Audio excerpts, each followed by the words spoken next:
432. Faith and Pettiness. Chalcedon Report number 315, October 1991. I heard not too long ago that a friend had resigned from his pastorate to retire.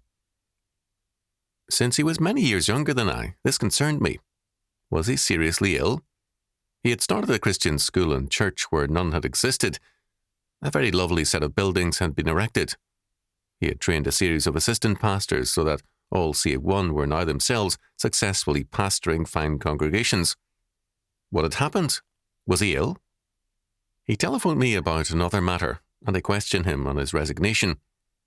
He intended now to supply pulpits here and there, and he was already doing so each Sunday. But what had happened? No serious problem, no conflicts, and the members were fine people. But he was near collapse from exhaustion. Serious problems would have challenged him. What wore him out was the massive pettiness of so many good people. Trifling complaints against one another, trifling complaints about the general conduct of the ministry.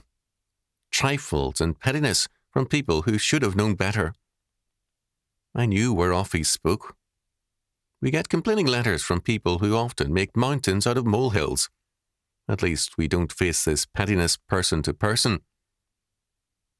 I am afraid that before long the Lord will give this generation some real grounds for grief. In their pettiness, too many demand perfection of pastors, of husbands, of wives, and of others, when all they themselves can deliver are demands and a spirit of pettiness. A basic meaning of petty is small-minded. Paul speaks of this in Philippians chapter 4, verse 2, where he pleads with two women in that church to be of the same mind in the Lord. Earlier, in summoning believers to be Christ-minded, Paul says, "Look not every man on his own things, but every man also on the things of others. Let this mind be in you, which was also in Christ Jesus, who, being in the form of God, thought it not robbery to be equal with God, but made himself of no reputation, and took upon him the form of a servant, and was made in the likeness of men. And, being found in fashion as a man, he humbled himself, and became obedient unto death, even the death of the cross." Philippians chapter 2, verses 4 to 8. To be Christ-minded does not mean a show of sanctimonious piety, but rather humility, service, and grace. Both are sadly lacking among many professing Christians today. I once had a man write a raging letter attacking one of our writers, claiming he could do better than that man. He was honest enough to send an article, daring me to publish it. I read it through twice, but could not make sense of it. I tried earnestly to understand it and could not. It was painfully embarrassing to read it and to realize how self-deluded the man was. It seems now that every man is an authority in everything. Turning again to the exhausted pastor who resigned, I feel it necessary to say a few things. How long has it been since you expressed gratitude to your pastor for his faithful ministry? And how long since you told your husband or your wife how much you love and appreciate him or her? Start such comments gradually, lest you give your spouse a heart attack.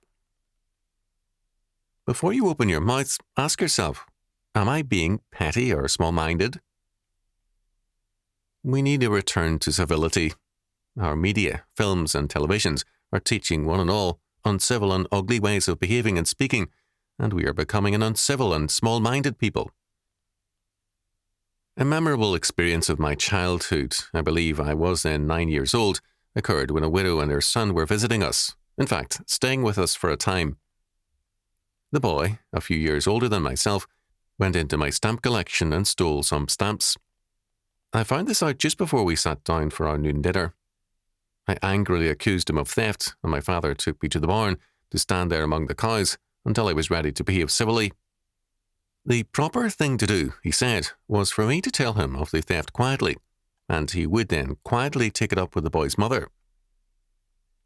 When I agreed finally, I returned to the dinner table. Later, my stamps were returned to me. What the widow did to her son I do not know, and my father said it was not our concern. We had a duty to behave as Christians. Perhaps this is all a trifling matter to write about, but most of our lives are a vast accumulation of trifles, and if we bring grace and patience to bear in them, our lives will be the better for it, and so too will be the lives of those around us. Pettiness is not an expression of Christian faith, but an unconcern for it.